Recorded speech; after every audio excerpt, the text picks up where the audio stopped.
So, on to introduce our final speakers today. Tom Cramer is the Chief Technology Strategist and Associate University Librarian and Director of Digital Library Systems and Services for the Stanford University Libraries.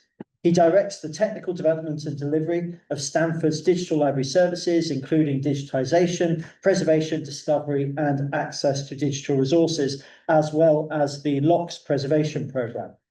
He is also the president of the Open Library Foundation, founder of the International Image Interoperability Framework, IIIF, co-founder of Blue and the AI for Land communities, as well as LD4 and the Samvera communities.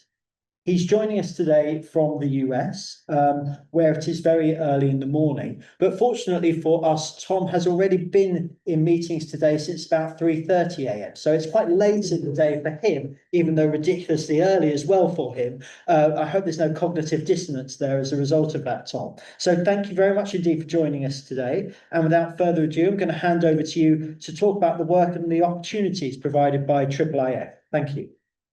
Great. Thank you so much for that kind introduction, Liam. I'm very pleased to be here at the conference with you and looking forward to a stimulating discussion after a brief set of remarks. Let me make sure this is displaying as it should. All right. Thank you again. I really appreciate the opportunity to be with you virtually, and I appreciate that the conference is happening at 7:30 a.m. California time, not earlier, but there was another meeting, as Liam just said, involving many colleagues from the UK. So that actually got me and a colleague up at 3:30 a.m. So you have pulled us together across the world, even overnight, with this conference and the conference theme. When I was invited to do this talk, I was very excited because the theme of the conference really speaks to a lot of the work that we have done at the Stanford University Libraries over the last 20 years.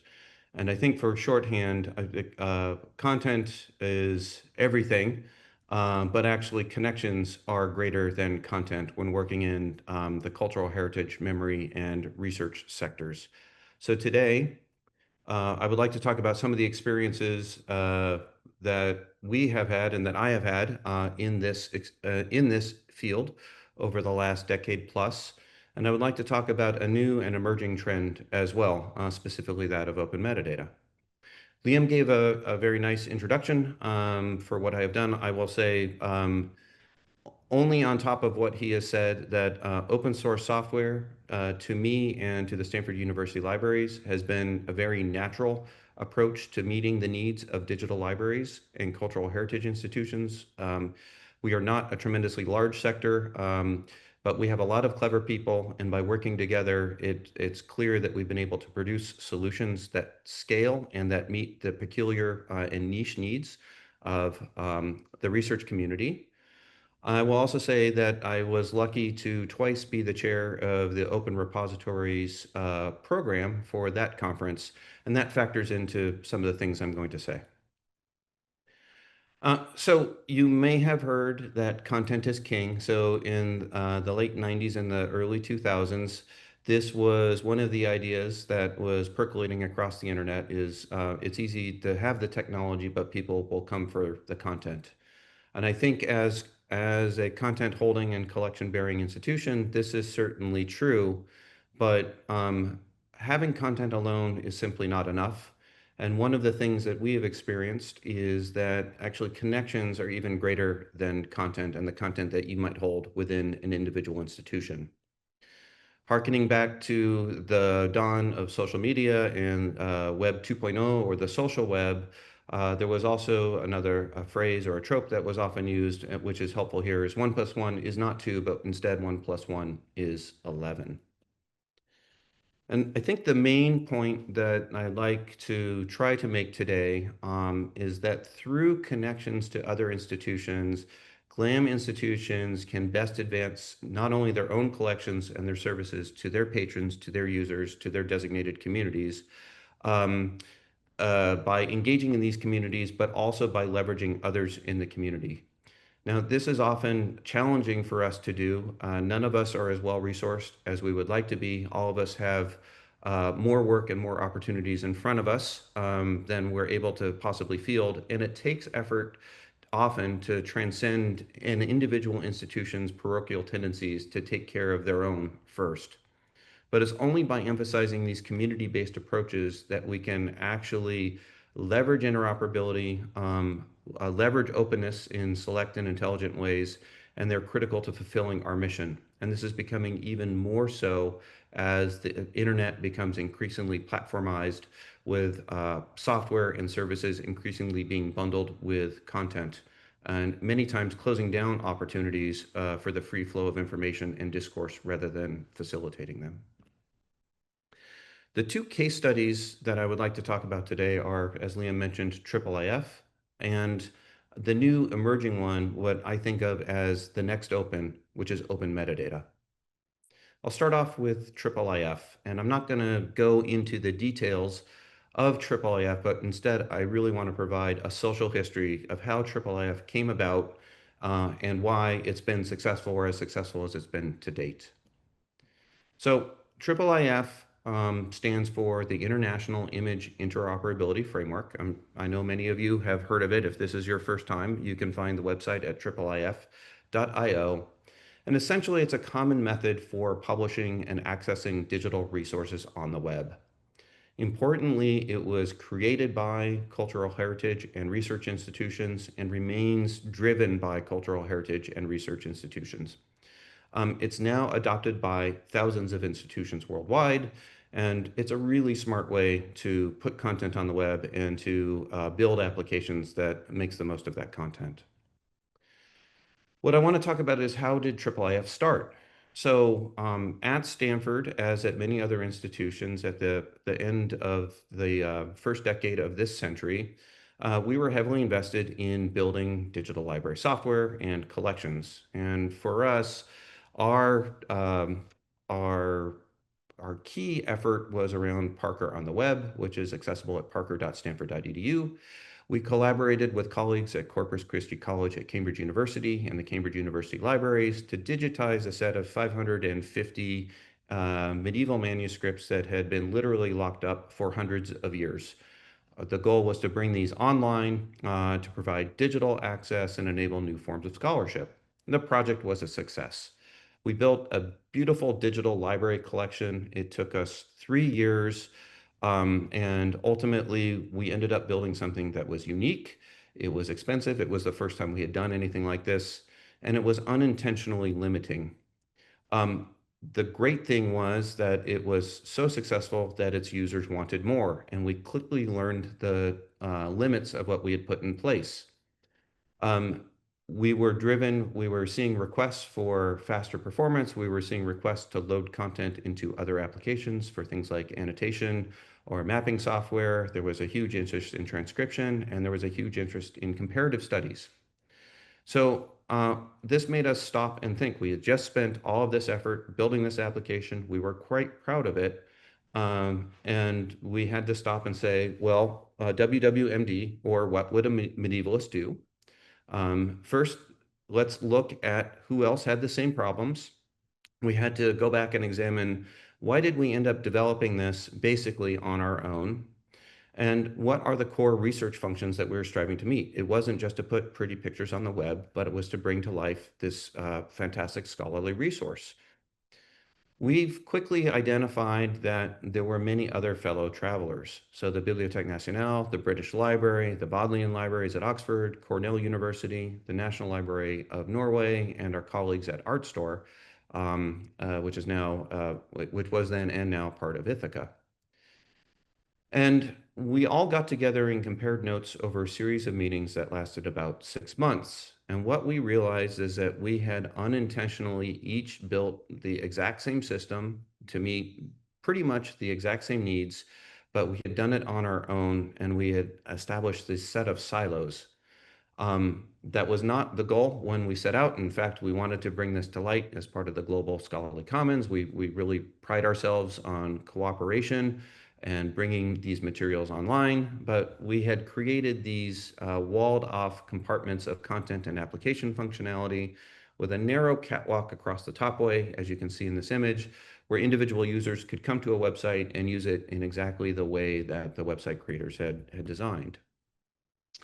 At one of these meetings, we were trying to figure out what the path forward might be, and we, with Sean Martin from the British Library and Neil Jeffreys from Oxford University, we sat down and actually just began drawing on the paper tablecloth. And this was the actual drawing that led to the birth of IIIF. And basically what we realized is while we all had medieval manuscripts, we all had many more images of many other types of content. And what we needed to be thinking about was interoperability at a global scale and at an interdisciplinary scale. So this was the birth of IIIF, where we were looking at not just medieval manuscripts, but any image-based resource. We wanted to promote this idea that content and software developed at one institution could travel and be easily leveraged at any other institution and by any user. And we wanted to focus not just on a common set of software, but really go below that in terms of the approach or the methodology. So application programming interfaces, as well as exposing the content and developing a community of practice along the way. And because images are fundamental information carriers across so many different types of media, newspapers, sheet music, visual resources, manuscripts, scrolls, you name it, we knew that image delivery on the web was hard, especially 20 years ago.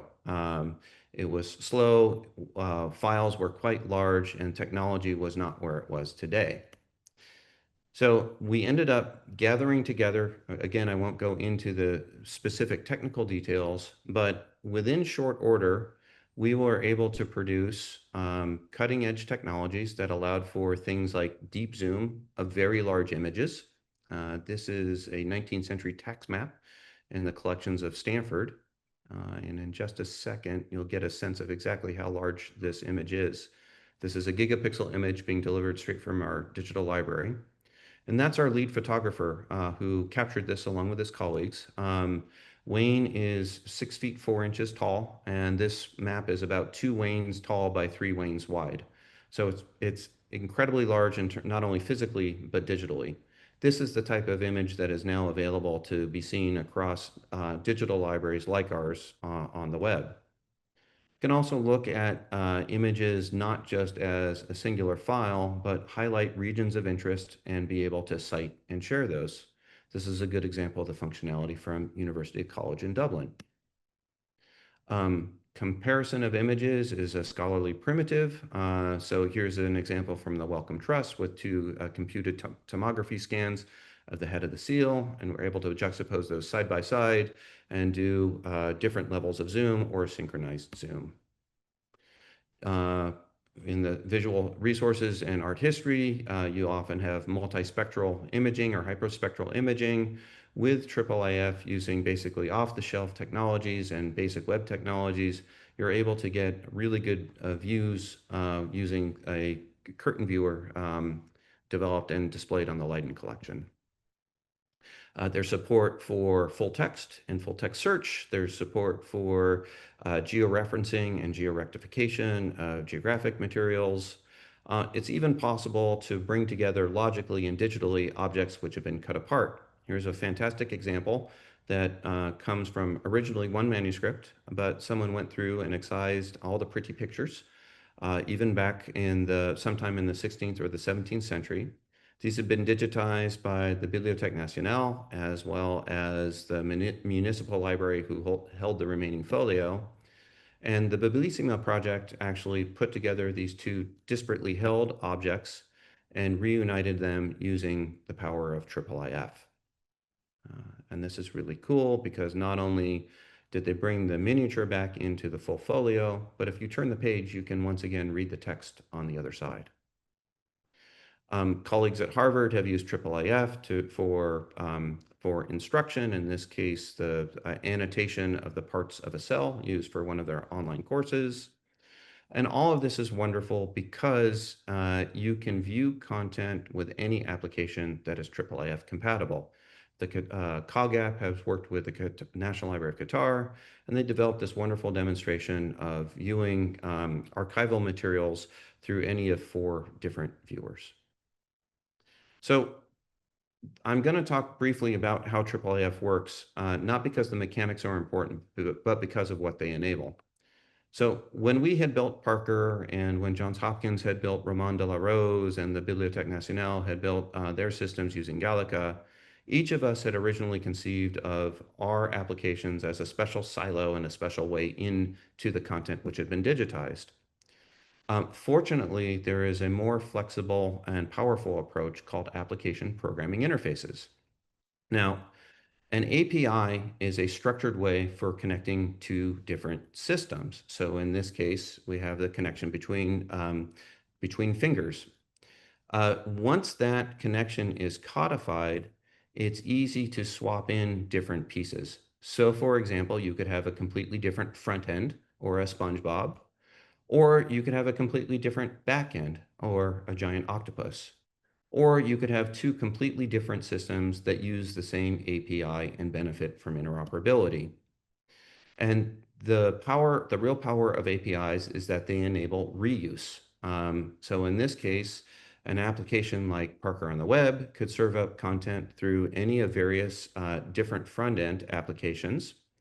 And if every application uses the same set of APIs, well, you go from a single application to multiple uses of the same data store to an entire ecosystem where any application is able to access content from any of the compatible data stores.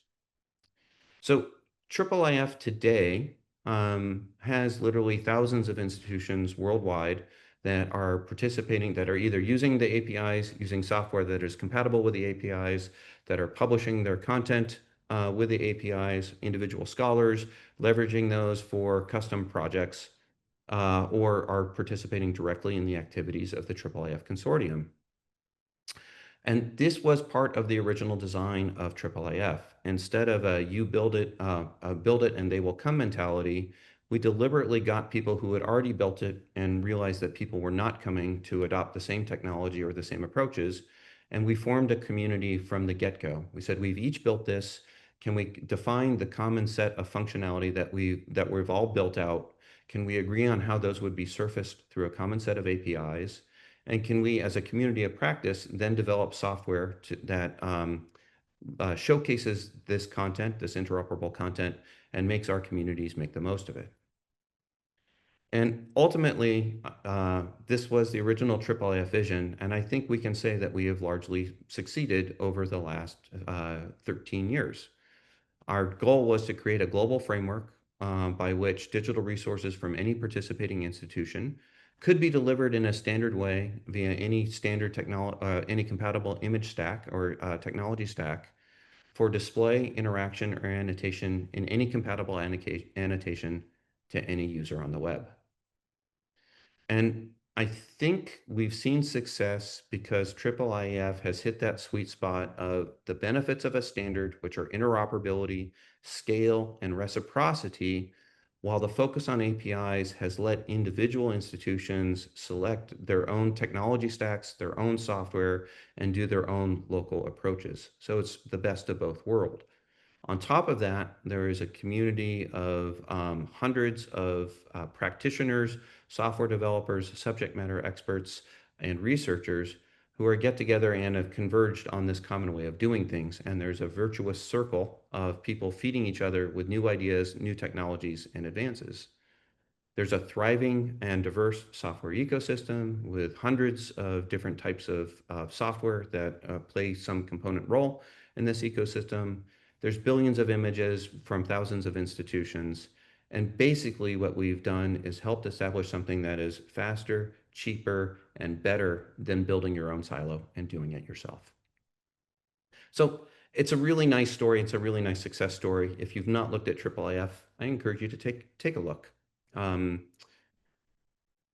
This leads me to a new challenge and a new frontier, and this is something that, and it's that of open metadata. And I have begun thinking about this as the next open, sort of the little sibling to open access, open data, open science, open education.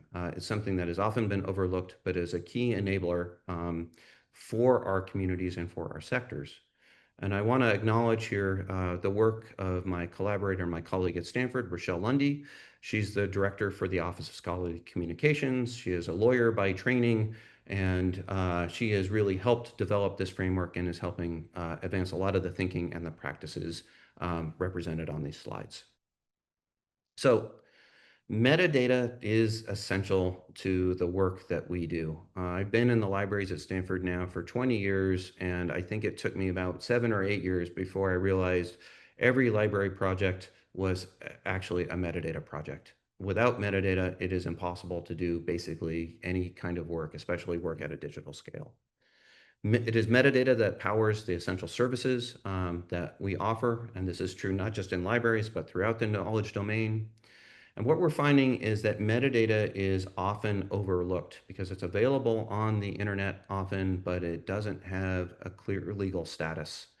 And this lack of clarity is leading to frustration on the part of those who would provide better services, those who might innovate, and those who are really mission bound and mission based to provide the best possible service and the access to knowledge and information for their patrons. The good news is right now we are at a moment and there are multiple drivers for a more open and healthy metadata ecosystem across the globe. And there are steps, just like with IIIF, that each of us can take if we converge on a common mechanism and a common approach. Now, why open metadata? Basically, our institutions run on metadata, and that can be for anything from resource discovery, access, and sharing at a local level or at a network level. It's for things like circulation and analysis and analytics of who's using what and how to go about intelligent decision making for managing your collection and your resources.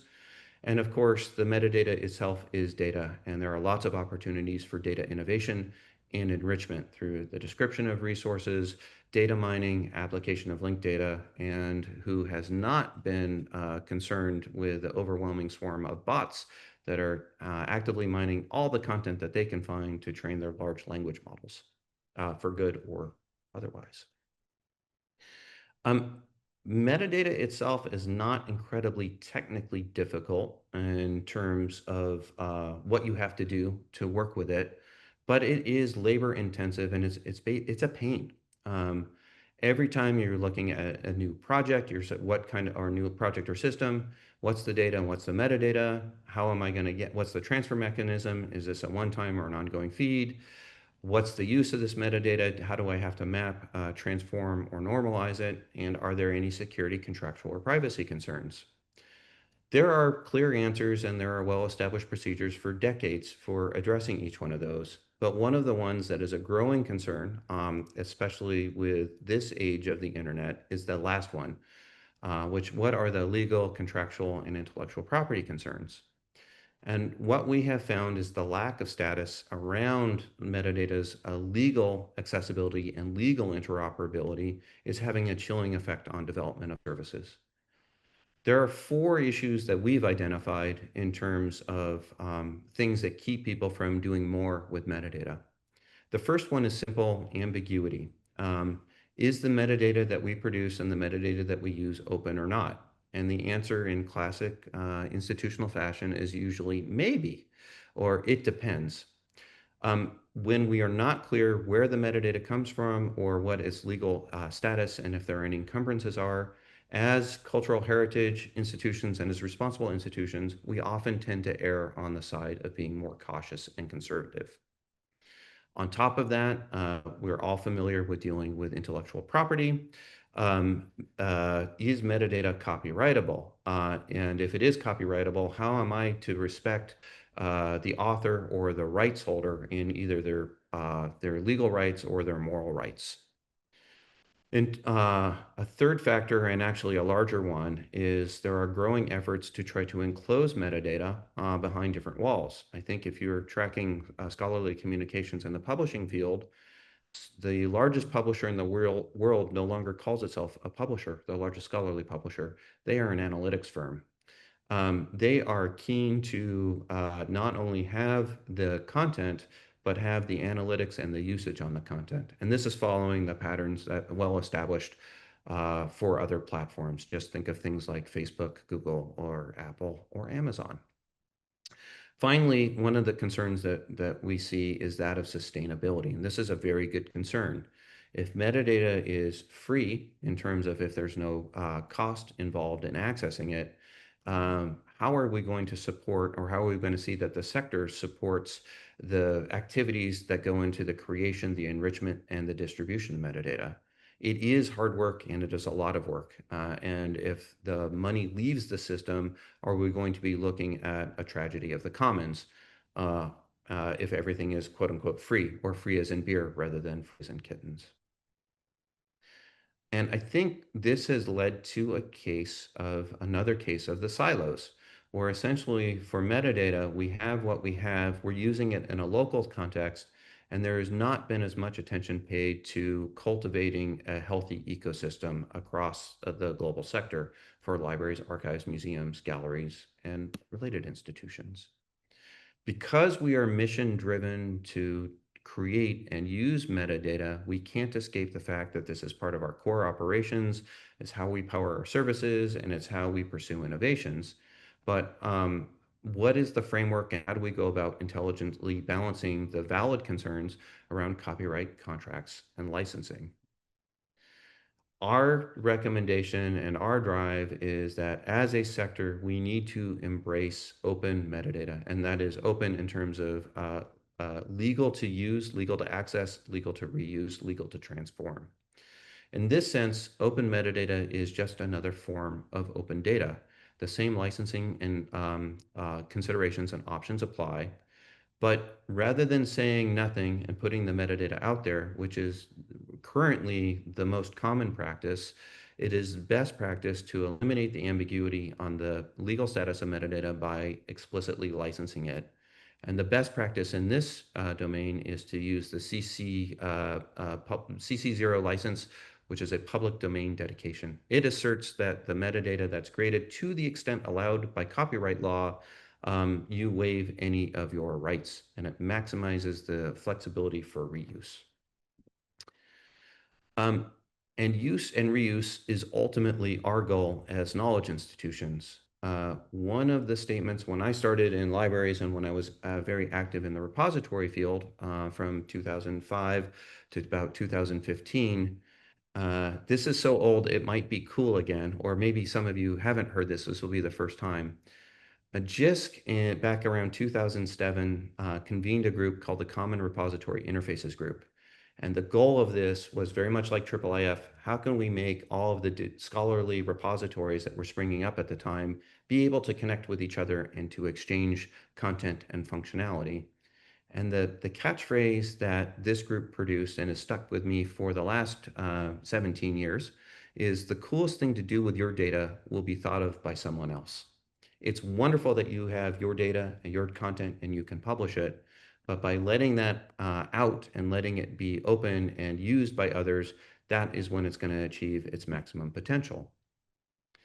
So for the open metadata movement, and it is a movement, our hypothesis is that within the GLAM sectors, open metadata should be the global norm. There may be exception, but if you are talking about data that is describing articles, books, cultural heritage materials, including archives and museum content, data and data sets, educational resources, funding information from those who fund all of these activities, all of that should be openly accessible and available for use and for reuse. Not talking about the content, there's a good argument to be made for open access. There's a good argument to be made about open data. We're only talking about the metadata about those primary resources. Within Stanford, we have experienced some examples that are some instances and some projects which may give some insight as to why we think that the lack of open metadata as a norm is problematic. So the first one is metadata aggregation and discovery. Very much like other digital library aggregations and museum aggregations, we have recognized and played a part in helping build out the digital library of the Middle East. When we started this project, there was no good global resource for online digital materials describing the resources and the cultural heritage of the Middle East and North Africa. With colleagues at the Qatar National Library and CLEAR, we have done work over the last 8 years to identify the best resources for this, harvest their metadata, and point out to the repositories hosting these contents. At this point, we have about 300,000 records from about 70 holding institutions.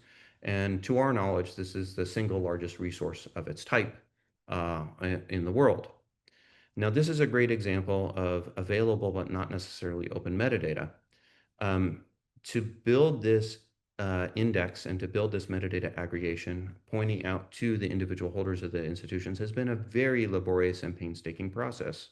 In each case, we've had to work to identify the appropriate holders of the metadata, reach out for contact, and go through a negotiation or request permission. Now, because Digital Library of the Middle East is a social enterprise as much as a technological or content one, this is completely appropriate. But the metadata that we've received, we cannot pass along any sort of rights or clearance or authorization for reuse. And what if there are downstream scholars or services that want to stand on the shoulders of DLME and the work we've done over the last 8 years, build off that metadata, and do further enhancements? A second example is Rialto, which is a research intelligence service, or you might think of it as a CRIS, Current Research Information Service. At Stanford, we are interested, as are many research enterprises, in understanding the relationship between people, projects, funded efforts, and research outputs, things like articles and data sets and patents.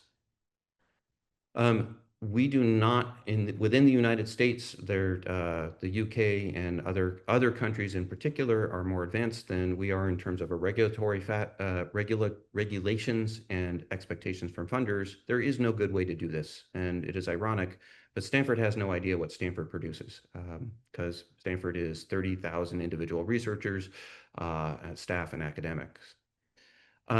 What we've ended up doing is harvesting metadata from a number of different sources, some open and some proprietary. We've worked to enrich that metadata and deduplicate it. But what we found is some of the best sources for this metadata, like Google Scholar or Scopus or Web of Science, have proprietary approaches that limit the use and the reuse of the data. We've even found that, ironically, for open access works, the metadata about those open access works may be encumbered by contractual restrictions. How ironic is it that there is a full text of an article that you could find online and read for free, but you can't get an abstract or a table of contents that describes what's in it? It's absolutely perverse. A third example is open access repository deposit. Like many institutions, we're interested in collecting, preserving, and providing access to our research output. This strongly aligns with the faculty at Stanford's interests. 94% prefer their work to be open access. And there's real frustration with Gold OA and the fees and the overhead associated with that. They're, by and large, happy to pursue something like green open access and publishing through the digital repository maintained by the library. And in fact, a provost committee made exactly those recommendations if deposit could be automated and streamlined. Individual faculty have said, just get the stuff, it's already out there. And this highlighted quote, "Can't you just grab the metadata from another source and send it to me?" is a wonderful example of what should be possible. But as we tried to develop a system called Easy Deposit, what we found is that publisher practices really frustrated this, and metadata availability and quality was really uneven and prevented this from being a robust solution. I will say we were not the first people to discover this. I suspect we will not be the last. I'm going to bring this to a close now so we have some time for discussion. But I just wanted to say there are bright spots on the horizon. First is the development of open science as a global movement, and science in this case is the pursuit of human knowledge. So science more in a European sense than a North American or an American sense. So not just science, technology, engineering, and medicine.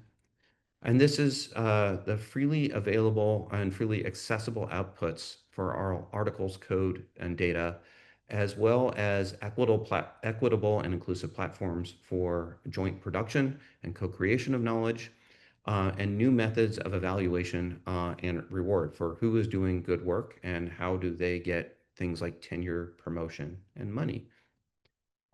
Without open metadata, open science is impossible. So there's a very strong pull there. Governments and funders are increasingly recognizing this. In the United States, there is actually a directive from the United States Office of Science and Technology Policy, which is part of the White House from 2022, which is being actually backed up and accelerated by the current administration, declaring that not only should publications and data be publicly accessible, but metadata describing these resources and persistent identifiers must also be produced and be available on the same terms.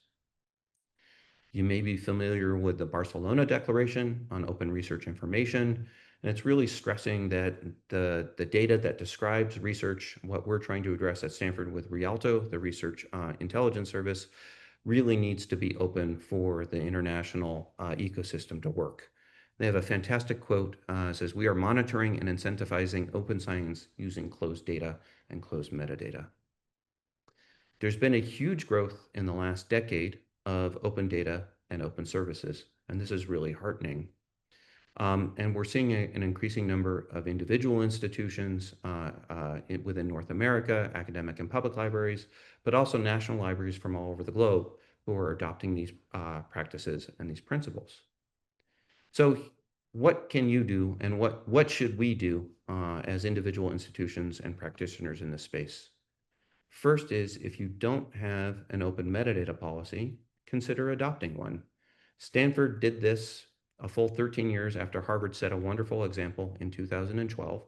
We published ours earlier this year, and it declares our commitment to releasing metadata with a CC0 dedication while honoring intellectual property, privacy, and security concerns. As part of that, we went through and did a review of all of the contracts, and we found, by and large, some contracts were restrictive, some were permissive, most had nothing to say and were silent on the issue of sharing metadata. We believe, as consumers of metadata and metadata services, one of our roles is to work with providers, whether they're nonprofit, open research infrastructures, or commercial providers, and to pay for the services, but not the metadata. This is built and well articulated in the principles of open scholarly infrastructure, where they really stress the development and the support of services based, or the support of scholarly infrastructure based on services rather than paywalling the data. If you are involved in a collaboration, make open metadata the norm from the get-go. Don't make it an afterthought when it's so much harder to tack on as a consideration. There are great examples from HathiTrust and Digital Public Library of America, but knowing people in both of those efforts, I can say that they are following the lead of Europeana, who did fantastic work, and all Europeana metadata has a clear CC0 dedication. So finally, for next steps, if you are a metadata producer, and to some extent, most GLAMs are, adopt an open metadata policy, explicitly license your metadata for reuse. If you're providing and working with proprietary services, don't give them exclusive access to your metadata, make it available to others as well.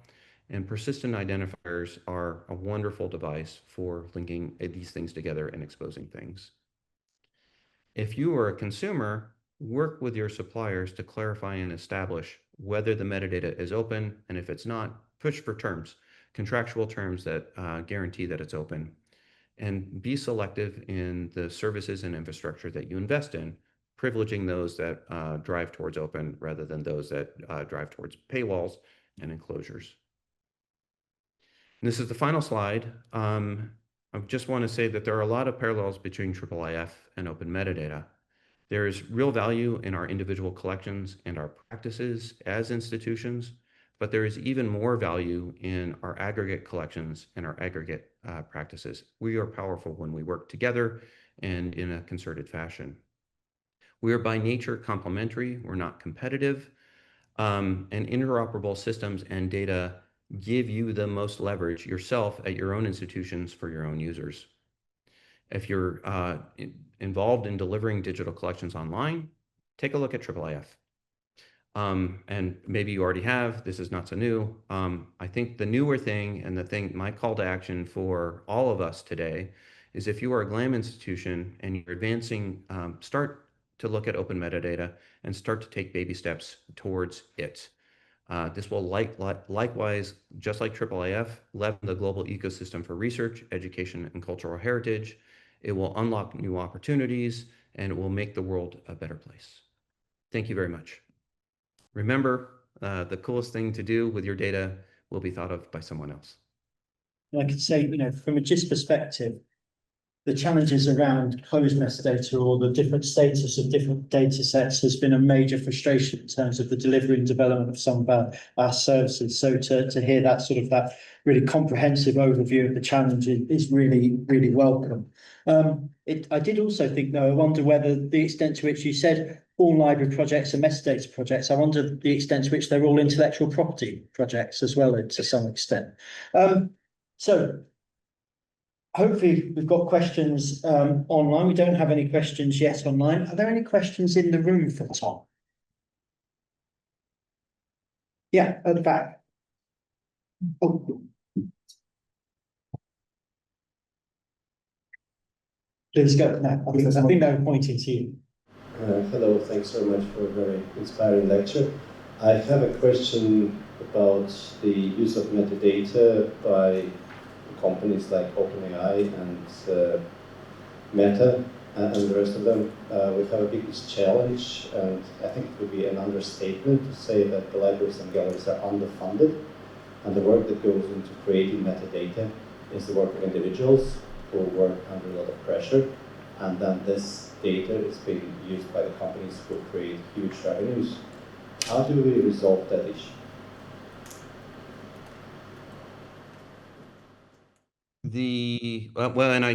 That's a wonderful question. I think there's actually a couple of issues there. Anyone who's got a server right now is probably working hard to keep that server up because it's being crawled by bots trying to capture this metadata. So there's an operational issue there with strong funding concerns.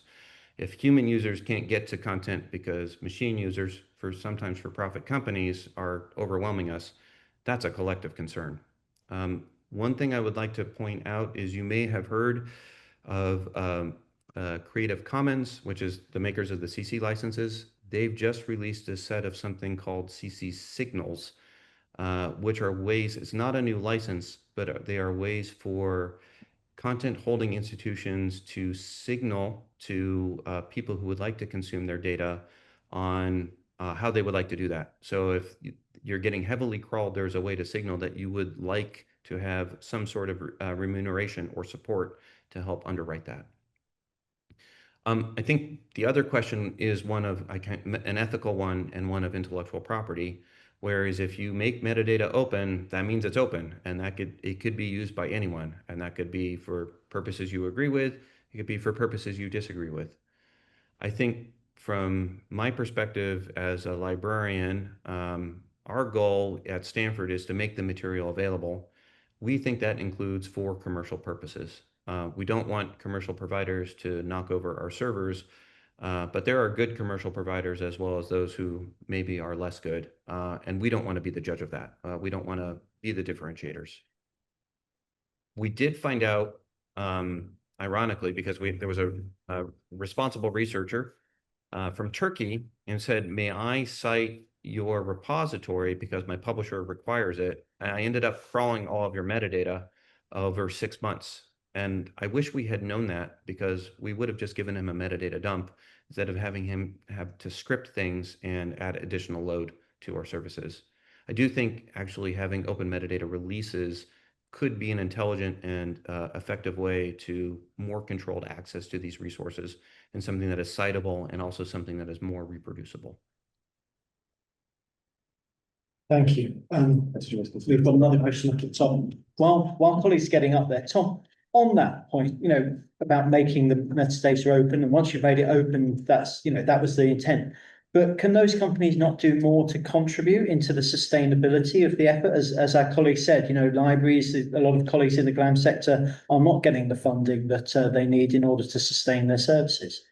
I think the economic models around open metadata are a real opportunity at this point. And I think if you look at something like the open research infrastructures like ORCID or Crossref or DataCite, they've been remarkably successful as a fusion of academic, public, and private enterprise concerns. Everyone recognizes that they benefit when there is a really well-run, well-designed, and well-operated infrastructure for everyone to rely on. It's like a rail network or a freeway network, a road network.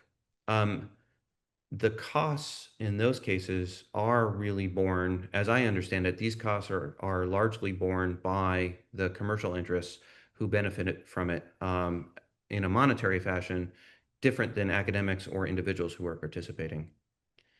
To me, the notion that, for example, an abstract for an open access article would be behind a paywall is a perversion of their overall system. No one would have designed this.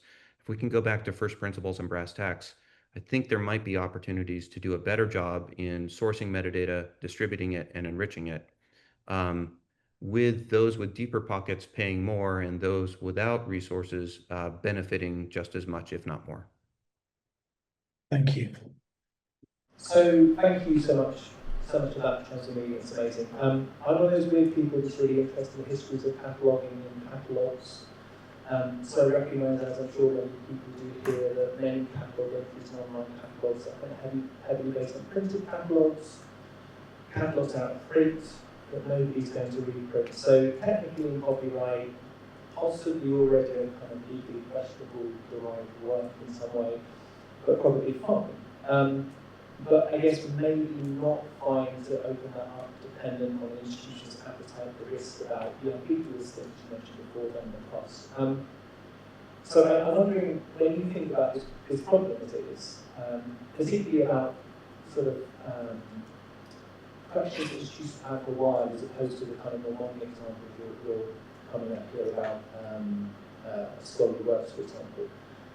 How much of this do you think ultimately is about appetite for risk?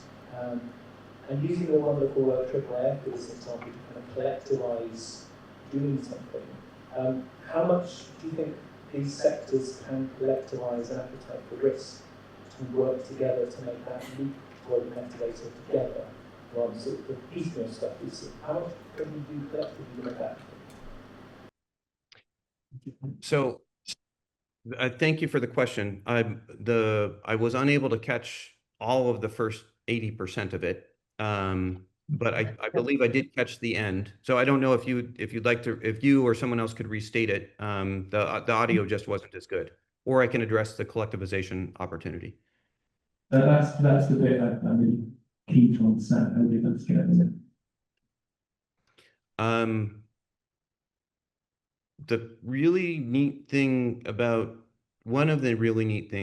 IIIF is we just did it.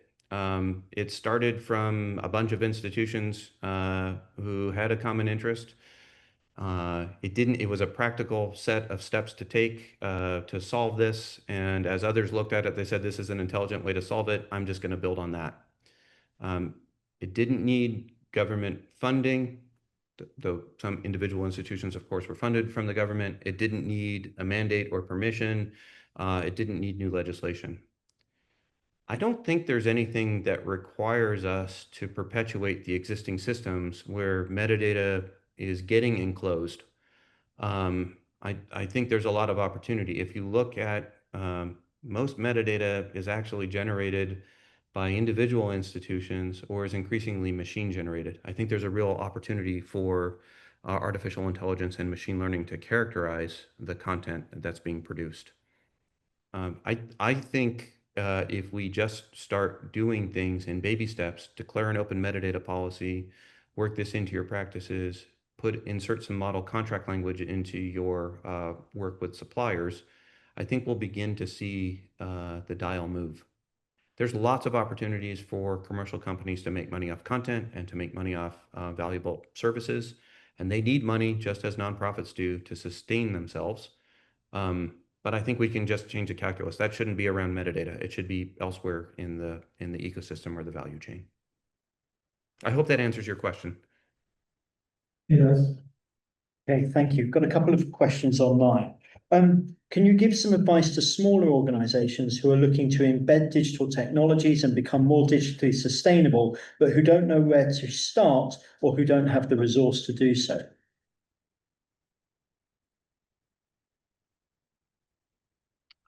Well, that's a wonderful question. One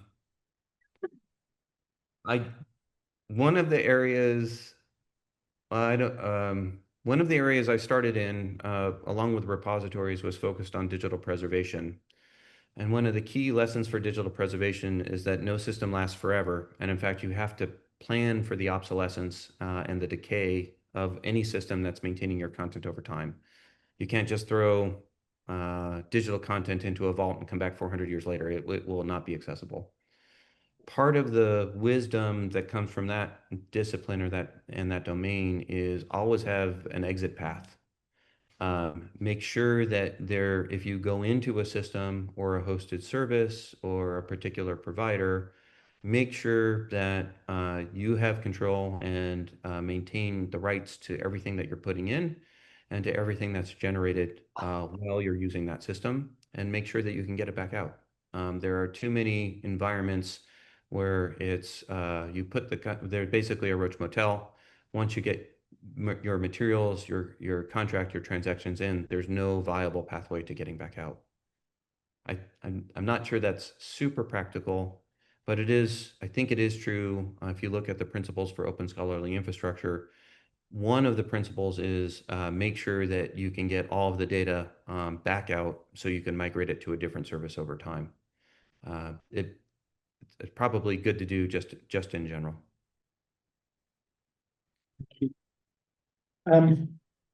Next question. Has IIIF been so successful as a collaboration because the cultural heritage content is charismatic? I wonder how we get similar attention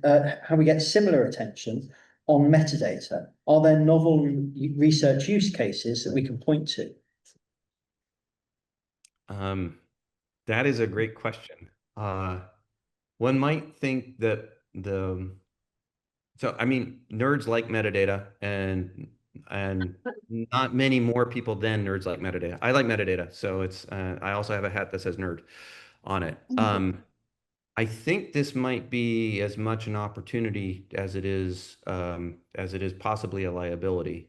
And the reason is, when you talk about metadata, to many people, it may seem innocuous. You're talking about what's the title, who's the author, why shouldn't that be? I can go look that up anyway. Why shouldn't that be available?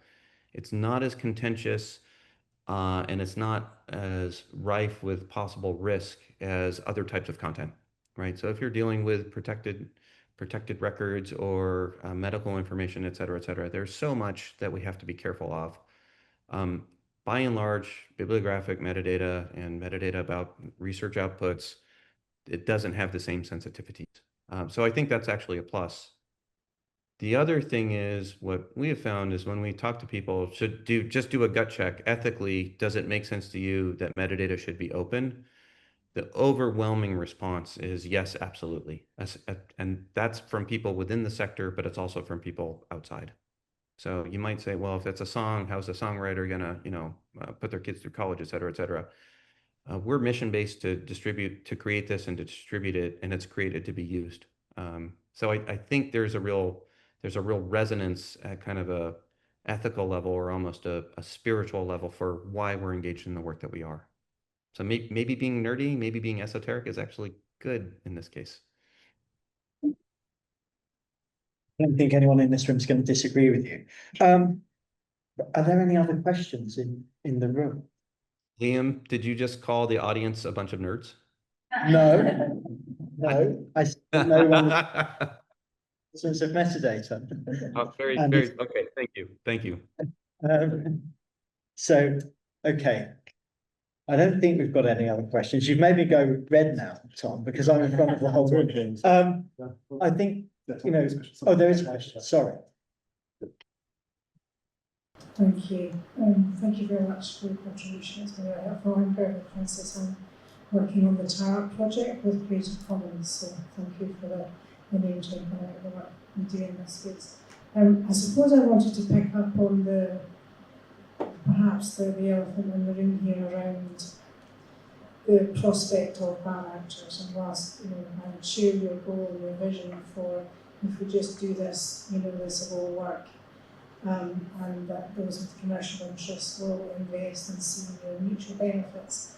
There will be bad actors, and I just wondered where you thought, if your vision is successful, where the role of regulation might fall, and if you might speculate on that for us. So I did not catch that at all. I'm sorry. I think it's the microphone. Could someone repeat that or paraphrase perhaps?